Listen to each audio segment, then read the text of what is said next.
The Adult Ballet Studio is a podcast featuring conversations with the empowering voices of the adult ballet community, a world where passion has no limits and dreams can take flight. My name's Elizabeth Blossfield, and I'm an adult ballet dancer and your host. Welcome to the studio.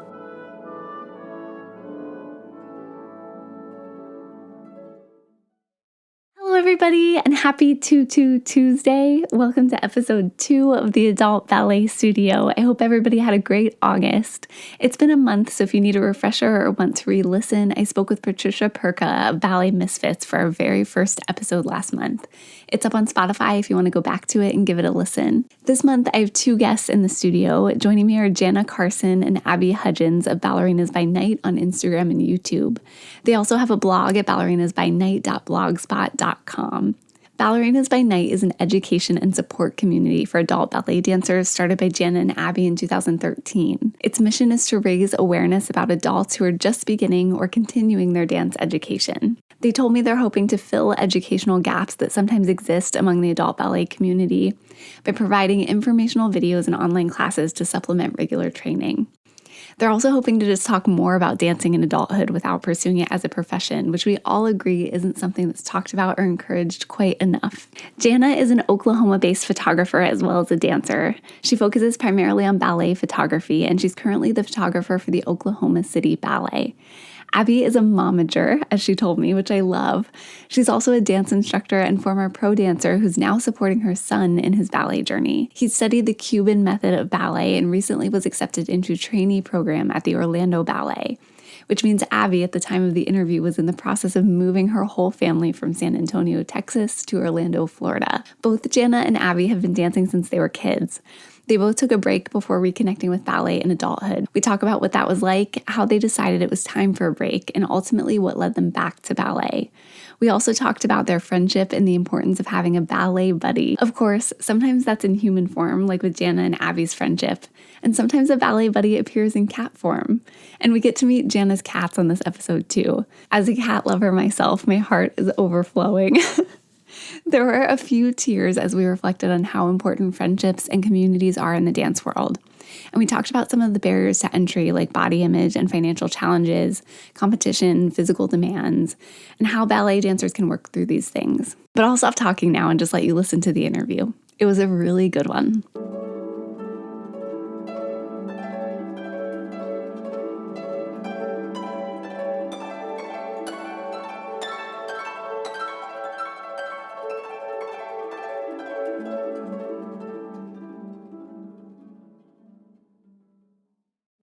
Hey, Jana, how are you?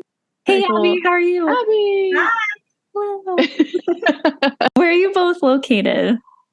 So I'm in Oklahoma. I live in Norman, which is just like south. That's my cat rubbing her face on my laptop. So I live in Norman, which is like a college town, just south of OKC. And then Abby is in San Antonio. But she just told me like yesterday, I think, that they're now in the process of moving to Orlando. We actually have our first showing tomorrow morning at 10. So we've been like signing paperwork all day long and dealing with the house. So it's, I'm kind of like sitting in this empty. I mean, it's not like totally empty. It actually has a lot of stuff in it from staging, but we have to keep it away from the cats. So my house is very empty. Oh man, I know what that's like. I just bought a house, my husband and I, a couple years ago, and it was a crazy process. Very exciting, but also stressful. That's great. And I also have to say, I love that you both have cats. I also have a cat. She might make an appearance. So yay. We can only hope. Yeah.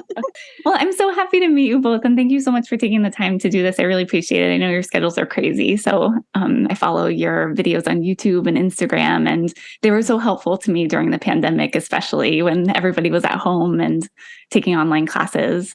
So, but I love the name of your platform, Ballerinas by Night. And I want to talk about that. But I was curious, just to start off, by day, we kind of talked about it a little bit already, but could you tell me a little bit about yourselves and, what both of you do? Sure. What do I do? What do I not do? So I'm a professional photographer, specifically in like the ballet dance space. And I also work now officially for Oklahoma City Ballet.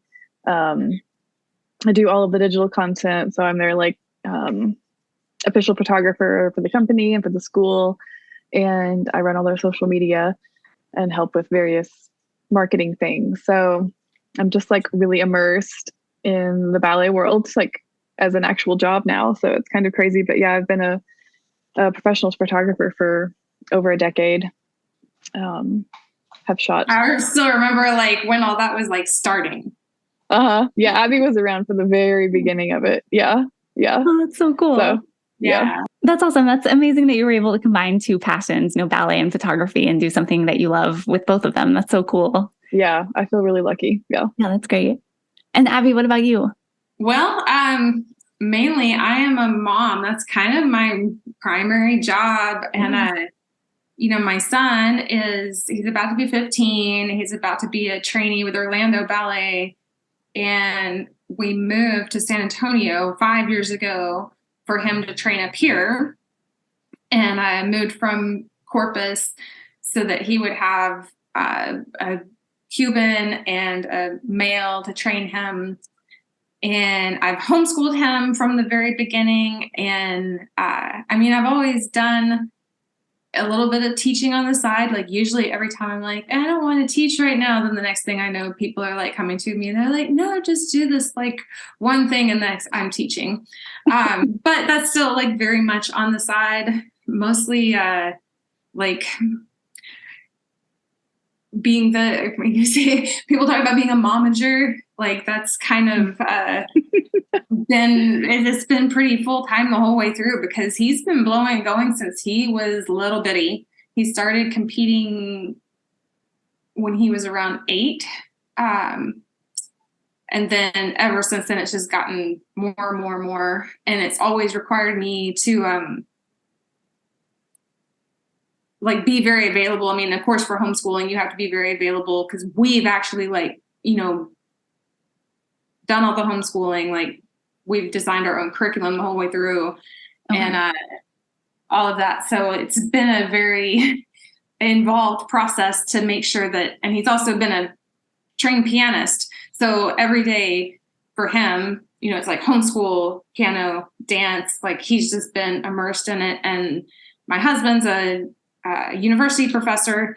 So his job is flexible, but it's also the type that the more available I can be for both of them, because he'll have things come up. Sometimes he'll have weeks at a time when he's really immersed in research, or has a lot of service he needs to do, or things for the university. So it can really, really, really change up semester to semester and different things. So it's been a lot better the more I can be available to both of them. But it's also allowed me to do a lot of dancing that I wouldn't otherwise be able to do, especially the older my son's gotten and the more independent he's gotten. Oh, that's so great. Yeah, it's so cool that you were able to pass on your love of ballet to your son. And, I've been reading about your relationship with him, and it's so cool. So I'm excited to talk about that too. It sounds like both of you, Jana and Abby, you're both overachievers. You both do so much. So I'm excited to dig into it. But, I love, so as I mentioned, I love the content on Ballerinas by Night. I was reading that it's, on your website, it's a passion project that you both sort of started in 2013, if that's right. Can you just talk about a little bit about why you started it, how it sort of came together, and what it's about?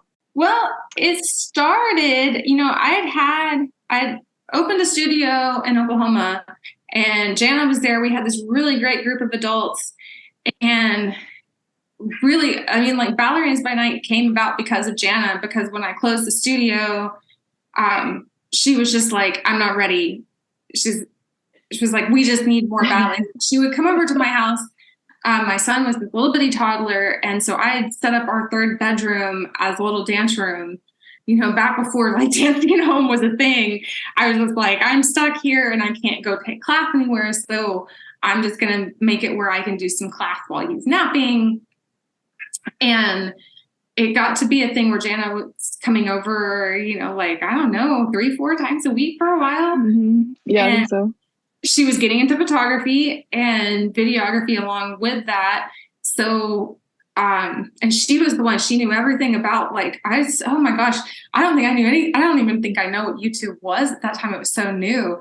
Like, Jana followed YouTube and Pinterest and all these ways of like getting everything up and going. So she's always kind of been the mastermind behind everything.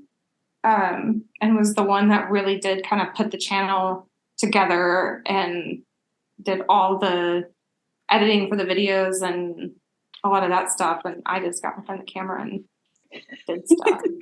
Our early videos are so awkward. Our early video, I can't watch them. But like, I'm so glad that they're there because I love those memories with you. Yeah. But there was like nothing about ballet on YouTube at the time. Like, it was not, nobody was talking about it. And in general, people don't talk about adults doing ballet. So I was like, we're going to talk about it and we're going to like make a space for people and provide information. Because that was like the greatest 2 years of my life was when Abby had her studio in Norman. And I learned so much from her. And it was just on the basis that like there weren't any boundaries just because of me being slightly older than the high school and middle school students. Like, we just all took class together and she trained me the same way that she trained them. And I was like, oh, this is like really silly that like we kind of like waste, our classwork on adults because we don't think they're capable of doing much. And really we are. So I just was like, I wanted to like spread that message basically that like, you can still do it. Like, And I think my husband, I met him through ballroom, and then after that, he wanted to get into ballet, and he would come and take class with me. And I saw from him some of just the gaps that there were, like when he would go into class and things that he would have to like clarify with me at home, like what was the name of that step, or he would think he understood what something was, and then we'd have to go over it. So I was like, oh, like a lot of times when you have these people. Like, you can't train adults the same way you train a child because you're not going to, with children, you go very step by step.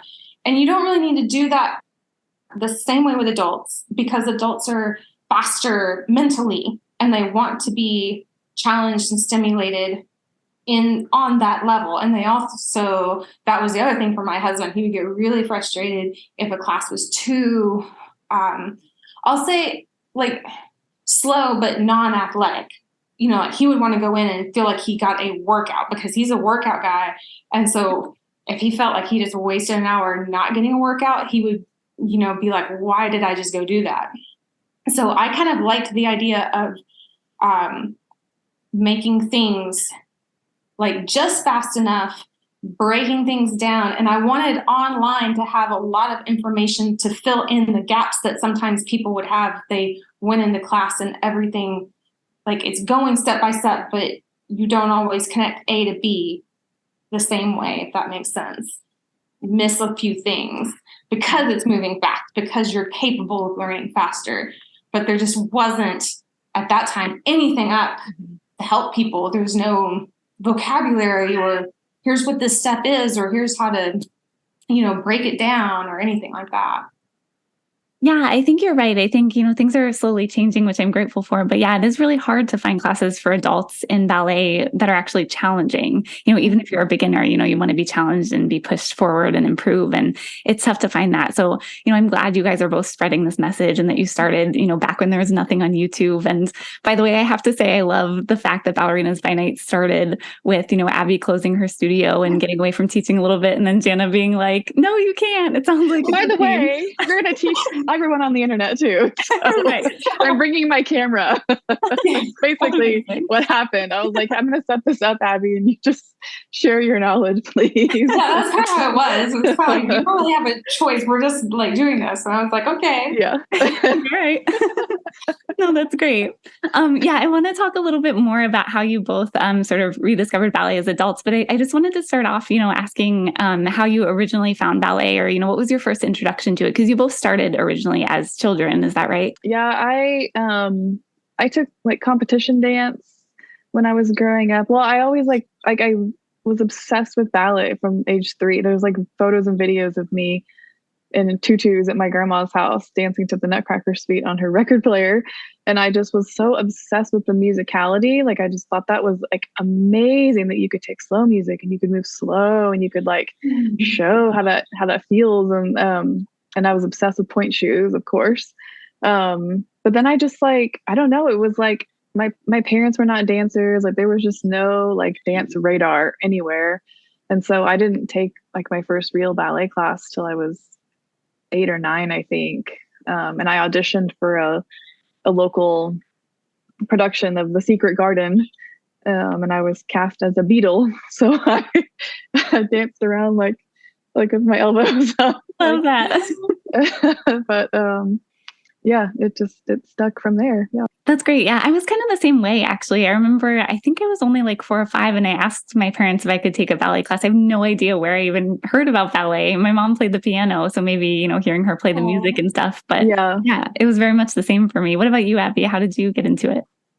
Well, I was a little bit kind of from the opposite end. My mom was a dancer, danced in college, and got injured. And I had to quit for years and years and years. And she kind of wanted me in dance. And super early on, I really wasn't that into it. But then in first grade, my teacher came and did a lecture demonstration at my school. And I still remember, I can still see that, I can see her dancing. And she had been trained at SAB.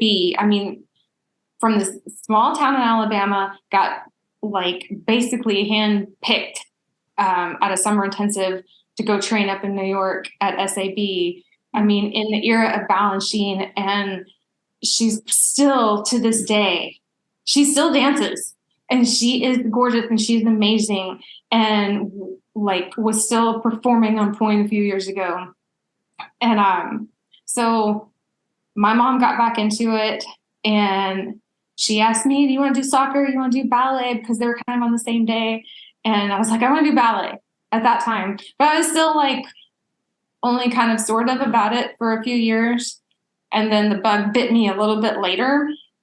And so I was kind of my own worst enemy, because I hadn't really taken it seriously. I was I would stick my butt out in my plies and do whatever. And then I remember the first time a teacher gave me the correction of holding my alignment. I was like, oh my gosh, this looks so much better. And so then it was this quest for the rest of my life. Now I had to fix everything that needed fixing from the time that I didn't take it seriously. But I think that's why I really am into adults, because my mom danced. We had an insurance agent who danced. We had a surgeon who danced. We had a nun who danced. And then my ballet teacher kept dancing. So it was always very normal for me. And I grew up in that environment.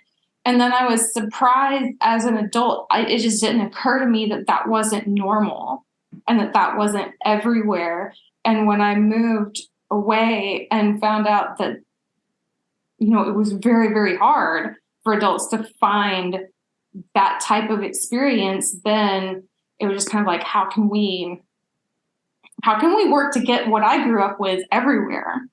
I think that's honestly still why I think, I should go take class every day, because my mom always did. And she was, teaching school full time, because she would, teach and then go take class at night. And,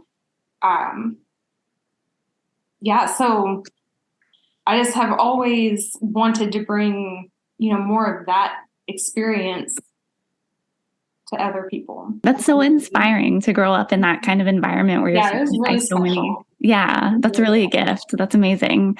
And I was reading a little bit about both of your stories. Jana, I know that you mentioned on the website that you returned to ballet in 2005 after sort of feeling a little bit defeated in your teens with, point work. And I can understand that. I, was the same way. Point work is so tough.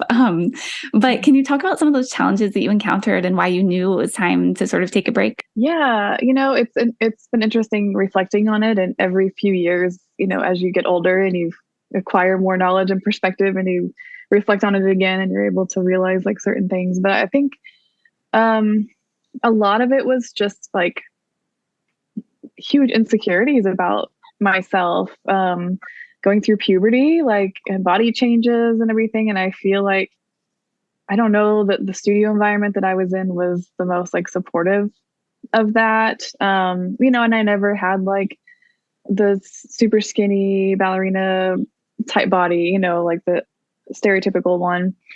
And I don't feel like that was really ever embraced. Like I never got cast in any of the quote unquote pretty roles. Like I never wore a tutu, any performances. I was always in like a character role or something, which was like fine. There's like much to learn about that. And I enjoyed those, but I always was like, I wonder if I'm ever going to get to wear a tutu on stage. So I think it was like a mixture of like all of that happening. And then, high school, like early high school times, and you're making friends and wanting a social life and ballet, it's kind of, you got to make a choice. Like, are you going to go take class every night and get better? Or are you going to just like not? And I think at the time I was just so like, just like the joy of it just like got sucked out of me.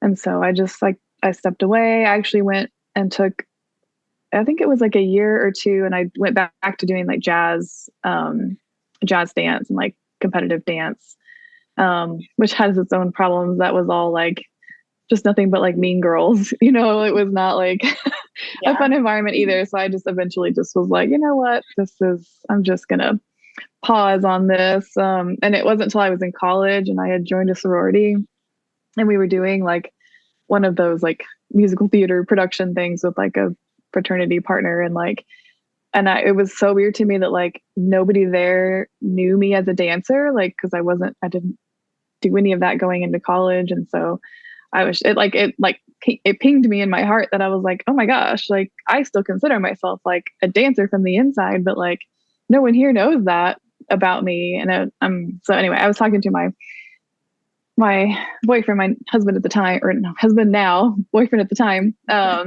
And he had met my old ballet teacher.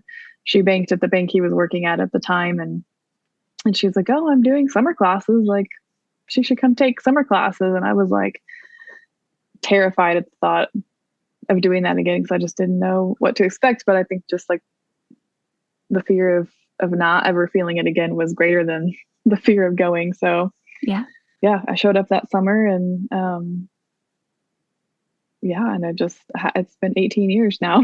I haven't stopped. So amazing. Yeah.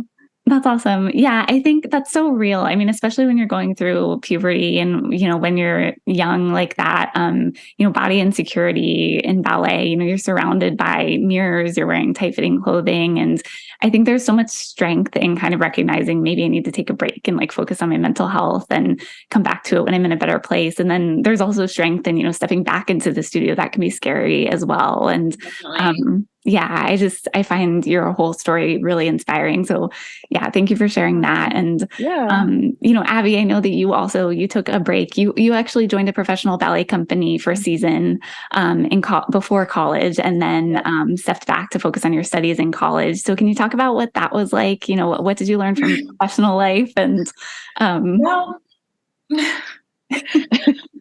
that's kind of a whole story in of itself, because I had no desire to go to college. My parents, I was in this company, and I wasn't really succeeding in the company. I was 17 years old. There were a lot of things at play and a lot of things going on. But my parents came to me and said, we will 100% financially support you going to college. We will 0% financially support you dancing. And I've kind of spent the last, however long it's been, 23 years or so, no, 25 years, kind of going back over that and like, maybe I should have fought harder to keep dancing, because that was what I really wanted. But I was also, I was so young, and the company environment is really tough. It's a whole different thing. And you want to talk about like in some ways killing your joy of dance. And it was so easy to get caught up, like you have this idea that like, oh, if I'm in a company, if I'm dancing pro, I'm just gonna be so glad to be dancing. And it's like, no, you're not. I mean, at least I wasn't. Then you're in there and it's like, no, now like I want the higher level roles and I want, this and that.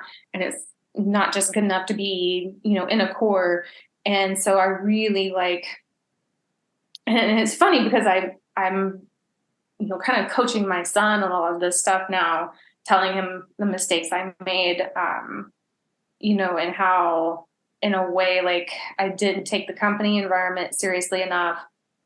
And I don't know if that's part of the reason why my parents pushed me. I know they did, feel like I was capable of college. They're like, anything can happen with dance. And to be perfectly honest, it's like, it's not like they were wrong. They weren't. When you're a girl and there is all the level of competition there is, and you're never going to be paid that much. And it's just like the trying to go pro in ballet, there are a million reasons not to, honestly, which is one reason why with my students, like my young students, my teenagers, I'm not like with them most of the time. I don't necessarily feel that going pro can or should be the goal. I think it's a lot more about learning to love ballet and learning to love this art form and realizing it's something you can do your entire life, because I love being able to go see ballets. I'm glad there are people in the world that want to dance in a pro company. And I think for some people it really works, but for a lot of people it doesn't. And I don't want anyone to ever feel like there's something wrong with the idea that like, I love ballet, but I don't want to be a pro dancer, because there's absolutely not. They're two very, very, very different things. And I think a lot of times we're going to love ballet a lot more if we're not in that environment. And I think there's a lot of people that come to that place.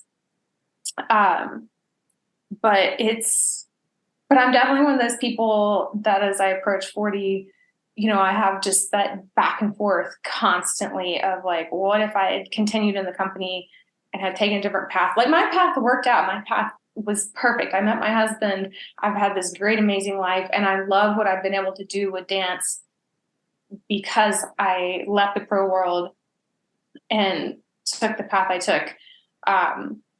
But there's also that thing of like kind of unfinished business for me. And I think that's also like part of why I don't quit and why I keep wanting to like dance variations on point, because I'm like, I don't really feel like I got all the time I wanted to have.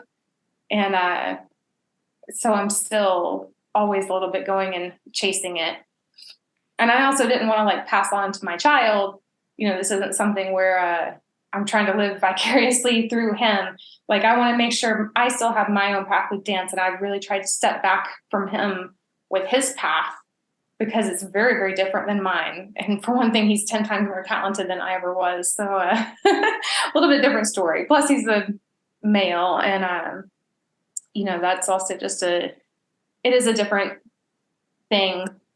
And so it's great to share with him, but it's also something that I've tried to keep even our ballet lives a little bit separate, so that he has his own and I have my own. And that's its own kind of little thing to navigate. But well, I mean, I can say, from seeing your videos, I'm sure he's amazingly talented, but you also are talented, and so are you, Jana. Yeah. But I think that's such an important perspective to share, because I think, at least for me, I see on social media all the time all these professional dancers, and I'm like, I would love to be doing that, but I think you don't take into consideration behind the, glamour of it, some of the, rigorous, just physical expectations, and also the competition and everything that goes on in a dance company. But what I love about that story is, well, for both of you, you both found, other paths to achieving your dreams and keeping ballet a big part of your life. And I think, that's what I love about the adult ballet community, is just there's so many different paths. It doesn't have to be linear. You don't have to, go pro. You can still make ballet more than, just a hobby. So I think that's great. And you both touched on, in those stories, important things, some of the financial barriers, the lack of body positivity sometimes in ballet, and, other challenges. What advice, looking back over, your journey with ballet, what advice would you give to other dancers who are struggling with some of those barriers to entry to ballet? Abby, you got anything? Well, I can tell you, I was talking to one dear friend of mine yesterday, and she was saying she nearly quit dancing in high school because she's not a classical ballet body type, and she doesn't really love, the box of class. I mean, she loves classical ballet, but not that wasn't what she wanted to go do. And what I was telling her that I've always admired about her is that she's always been, um, unafraid. She's been very brave to dance her own way and dance the way she wanted to, which is a little bit outside of the typical cookie cutter box. And she has just forged this path for herself, where she's gotten into all kinds of, she now does experimental works, and she's going to be traveling the world doing that. She's dancing with companies, but companies that do a combination of like some point work, some more classic things, contemporary things. And I do feel like the dance world today has broadened. And I think the most important thing to remember is, one, a no is never a no to you in terms of, if a company or a certain setting says, they don't want you there, it's very important to go, that doesn't mean I'm not good enough. That just means they don't think I work there. And there's another dancer that I was talking to not too long ago that was just going, well, this program does want me and this program doesn't think I'm good enough. And it's like, it's not about that. And it's so easy as dancers to put everything in terms of like, am I good enough for this? And that's really not the best way to think about it. We kind of have to go where we're led, and where we're led is usually going to take us where we will fit. And sometimes you have to kind of forge that yourself a little bit, Mm-hmm. If you feel like there's not a place for you, or something that has what you want, how can you help build it? And especially in the adult dance world, I think the more we can make these connections with each other and find the community, then, we can kind of get together and go, no, either find an established program like Jana had at Oklahoma City Ballet for a while. Hopefully they'll rebuild that with some of the performing opportunities. Don't be afraid to go tell people, this is what I want. Mm-hmm. And if it's classical ballet, say, I want classical ballet, let me go see where I can find it. We've got Julie in Miami now that has her performance opportunity, her festival every year, where you can do, classical ballet, you can do contemporary pieces. There really is more and more and more. So, kind of decide what you want, decide what it is how you want it, figure out what your terms are, and then just see how you can go do it. We do have to realize that a lot of times it's going to mean opening the checkbook because it doesn't always come cheap. Yeah, so true. That's really good advice. Yeah. I think not being afraid to just make your own path, and it doesn't even have to be dance necessarily. Like, I wish when I was growing up that somebody had told me, like, you could still study dance and not have to be a professional dancer. Because I realized, like, fairly early on that I was like, physical activity for 8 hours a day, 5 days a week, it's just not for me. It's just not, I'm doing an adult in terms of right now. Like, I literally got home from doing that and I am so tired.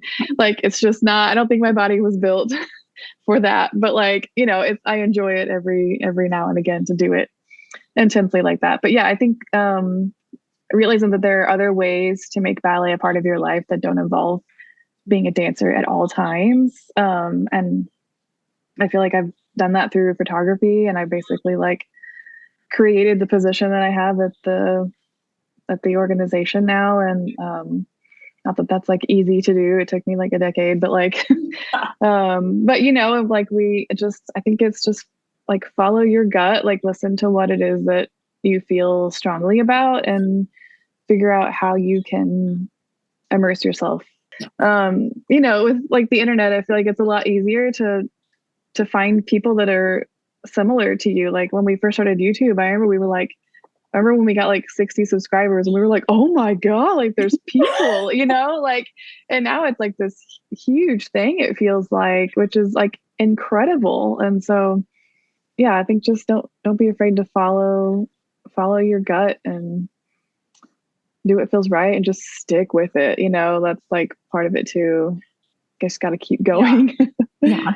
No, it really is. And to realize, I think we've always kind of preached that message, like you might be gone for 3 months, 6 months, a year, but try to keep something in, try to keep, that little toe in somewhere, and always certainly remember that it's something that you can always go back to, and that taking a break doesn't have to mean that that's forever. Always be very gracious with yourself to, kind of go, I'll do what I can when I can. And then when I can't anymore, then, take a break, go back. Life happens. Lots of things in life happen, and it doesn't have to be forever one way or the other. I think that's so much important advice that you guys shared. And it's stuff that you don't hear often enough in ballet. A no doesn't necessarily mean never. It means it might not be the right time. It might not be the right thing. But also what you both said about, taking control of what you want in your own sort of destiny in that way, like you both did, and finding, other paths to making ballet a big part of your life. I just think that's so important. And you both also mentioned this great community of dancers. I know, I met one of my best friends through ballet when we were both like 4 years old in a ballet class, and we've been friends all our lives. And you guys, are great friends that you met through ballet. Can you talk about what your friendship has meant to both of your ballet journeys and how that all sort of came together? Oh, wow. Ooh, that made me emotional. Yeah. Way to go. Like, tired. Well, I got to see Jana in person for the first time in a long time just the other day. And, I think there's a little bit of sadness for both of us, because I think we both had a lot more fun when we could go do things together all the time. And, sometimes like having, a ballet friend to like go to class with is really helpful. It helps you stay motivated and just makes it more fun. And, definitely like even with the channel, when we lived in the same town and we were doing everything in person, it was like way more fun than when I moved away and we were trying to coordinate across hundreds of miles. Obviously like we've stayed really, really close and we've stayed really good friends, but it's not having each other there for the in-person support can definitely make just the motivation to go to class. It changes it. And so, it's one thing I think we probably say is that if you can get a ballet friend, ballet buddy, someone to get close to, if you need to carpool, that can be helpful. Yeah. Some of the classes are a little bit far.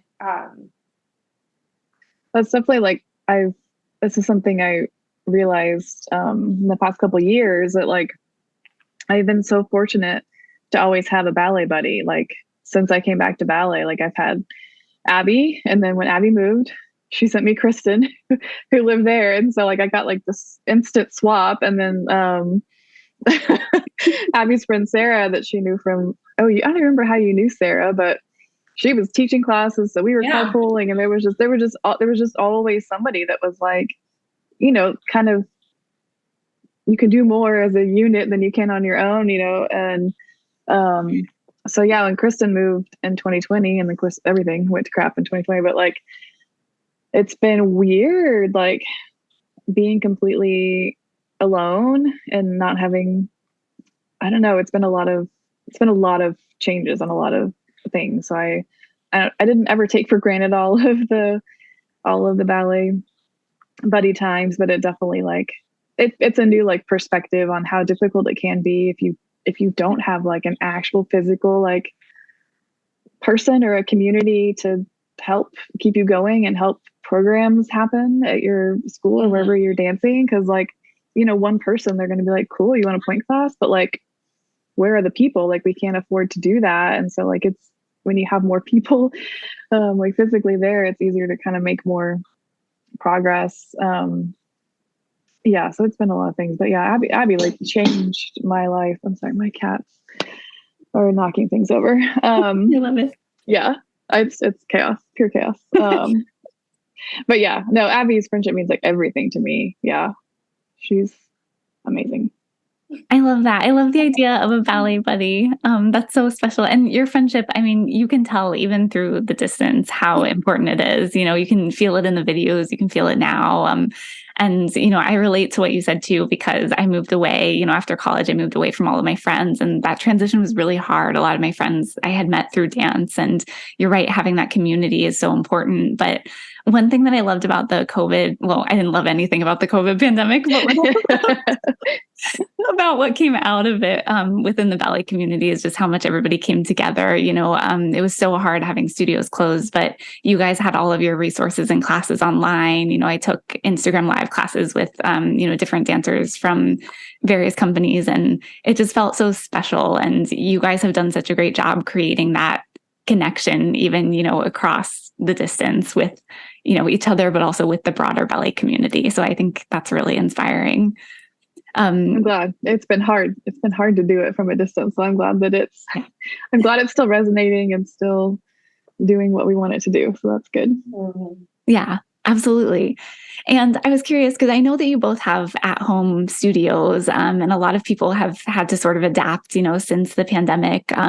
So do you have any tips or, you know, advice for creating a home studio? You know, what are the essentials that you need? You know, how should they go about it and do it, you know, affordably as well? Because it can, as you said, add up. Yeah. So I had a space in my house here with just some leftover Marley that Abby gave me when she moved from Oklahoma. And so I had that until like last year, no, 2 years ago. And then I got to build this studio space in this old like art studio building on my father-in-law's property. It was insane. It's been sitting with just like unused for like, I think I'd only been in there like once in the entire time that I've known my husband, like ever. It's like that building just like never got used. And I was like, any like empty space, I'm like, this could be a dance studio, like literally everywhere I go. So yeah, he let me turn it into a space. And so I was like obsessively researching sprung floors. And I was like, but talk about stuff that's like not out there on the internet for information. I was just like, I don't understand the sprung floor, like the deep dive Googling that I did to try to figure that out. It was kind of insane. But I ended up doing basically there's a company called Omara Sprung Floors out of, is it Illinois or Iowa or something? But they had sent both of us like a portable sprung floor that they had created during the pandemic. And it was a piece of like birch, I think. And then they put foam blocks like spaced out under the wood, and it became this like portable sprung floor. And so you could like set it on your floor, and it just felt so much better than dancing directly on my floor. So basically I just did that in like a larger capacity. And you can buy like pieces that like literally click together that have foam stuff on them, but it gets really expensive. So I just went to Home Depot and got 4x8 sheets of plywood, like OSB plywood. And I had a friend that has like an engineer brain, because it's not my forte, but like figured out like the spacing, because you have to do 2 layers of it. Figured out the spacing to do it so that you weren't having like your seams of the boards crossing, and like it's a whole thing, but it's kind of fun once you like get into it.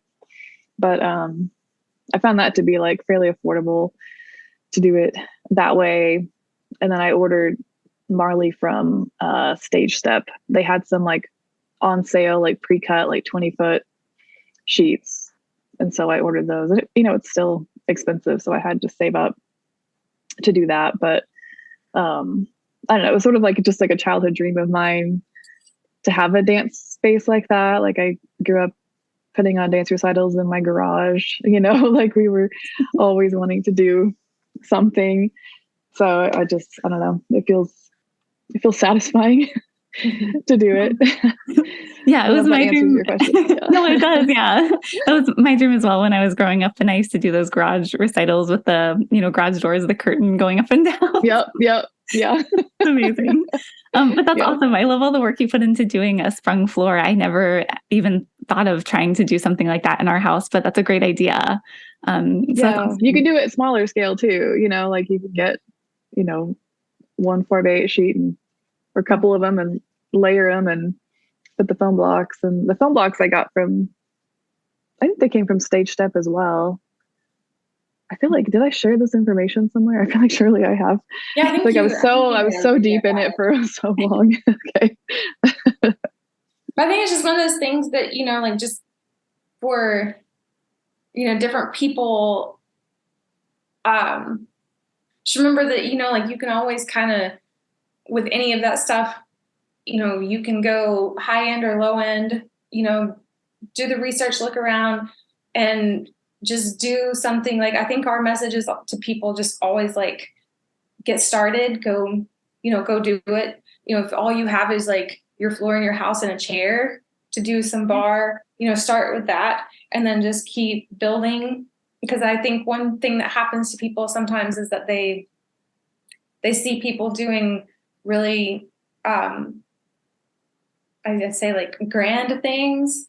And they think like, well, I can't do that, so maybe I just shouldn't do it. Because I think that's kind of like what happens to people a lot with just like ballet in general. It's like, if I don't just look like a principal dancer, then I shouldn't like go into class. If I, just all those types of things. And so, all of it can always be, you can like have this level, do what you want, like do what you can, do what feels right, do what feels good, but just do it. Just like Nike, just do it and get started. And yeah, that's so important. I talk to people all the time who know that I do ballet and want to get into it. And they're like, I just don't have the space for it in my house. And I'm like, during COVID, I was literally just at my kitchen table with my arm on the counter. You can make so many things work. And yeah, I think you're right. It's important to focus on your personal goals and not get caught up in, comparing yourself to other dancers and what they're doing. So that's nice. Huge. Yeah. We have a section on the podcast that I'm calling the Petite Allegro section. It's just, it's sort of supposed to be just like a fun section where I ask you a bunch of quick questions about ballet.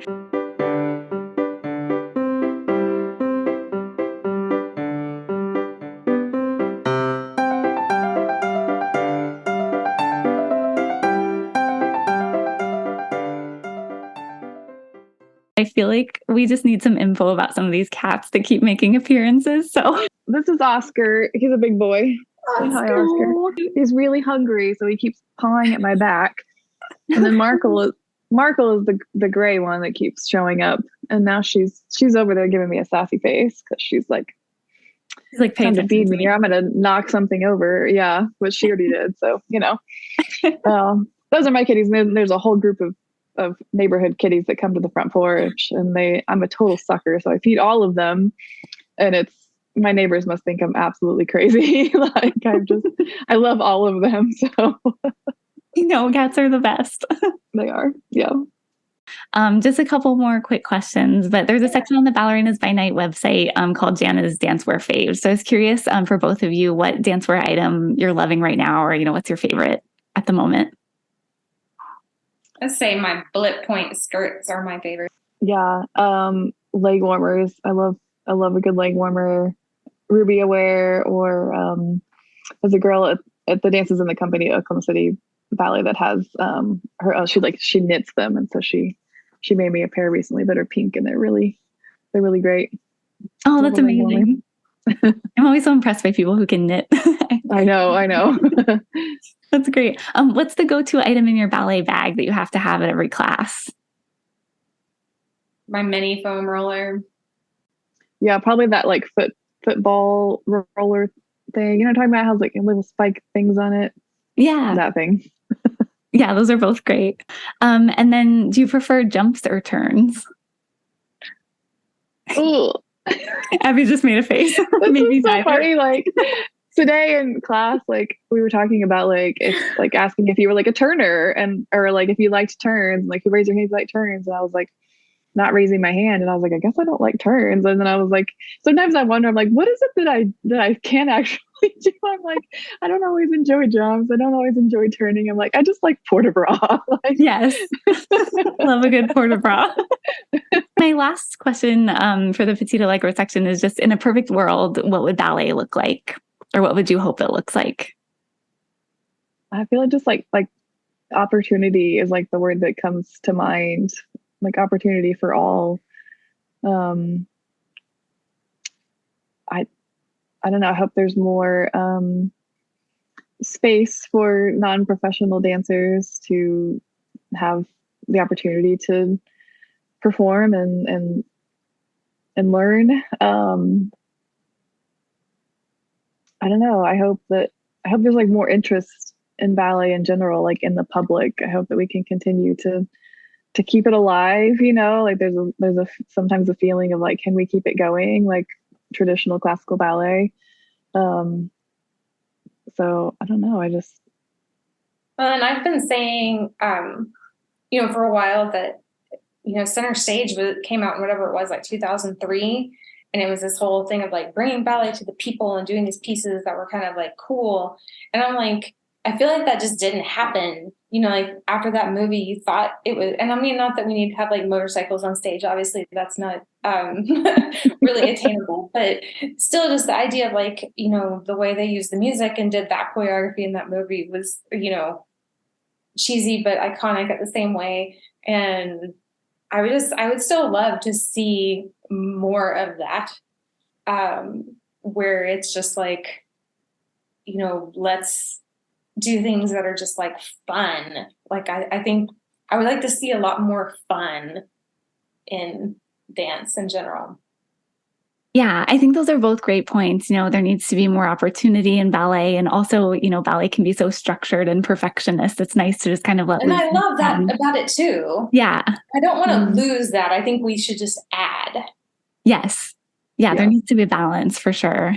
Those are great points. Well, I think you both are doing such great work to bring more opportunities and inclusion into ballet. So I really appreciate everything that you're doing. And can you just give your social media handles where people can find you and connect with you? Yeah. So for Ballerinas by Night, we're at Ballerinas by Night on Instagram and on YouTube. I'm at Jana Carson everywhere for my personal stuff and photography stuff. Yeah. And I have a little bitty tiny personal Instagram that's just my.ballet.world. And I'm not super active there, but I am there. Awesome. That's great. Yeah. And then your Ballerinas by Night on your website and on YouTube as well. So people can go there. But thank you both so much. I know you both had incredibly busy days, and I really appreciate you sitting down and speaking with me. So I've really enjoyed meeting you and hope that we can stay in touch. Yeah. Thank you, Elizabeth. This was great. I had such a great time talking to Jana and Abby. As soon as we all connected, I felt like we were great friends. They have that effect on people, I think, because they have such an incredible friendship. It just overflows. And what they said was right. Having a community of support, or at least a friend who's in ballet with you, is so important. Hopefully, as we have these conversations more and more, the adult ballet community will continue to expand and become more diverse so everybody can connect with someone who relates to their own ballet journey. I think Ballerinas by Night has been a big part of starting those conversations when YouTube was just in its infancy back in the early 2010s. And I'm excited to see where things go from here. I'm so grateful that in the midst of an adult ballet intensive for Jana and a big move for Abby, they were able to carve out some time to have this important conversation with me. Speaking of adult ballet intensives, Ballerinas by Night has a list of them on their website. Did you know that? You can check it out at ballerinasbynight.blogspot.com under the Find an Intensive tab. The Find a Studio tab is also a great resource for adult ballet classes all over the US, as well as Australia, Canada, and Europe. You can also check out Jana's incredible ballet photography at janacarson.com. And you can catch all of Abby's great online classes on the Ballerinas by Night YouTube page. I'll include links to all of those places in the podcast description. Thank you so much, everyone, for tuning in and sticking with the Adult Ballet Studio for episode 2. Episode 3 is coming up in October, so I'll talk to you on Tuesday, October 3rd for our 3rd episode. In the meantime, happy dancing and see you at the bar.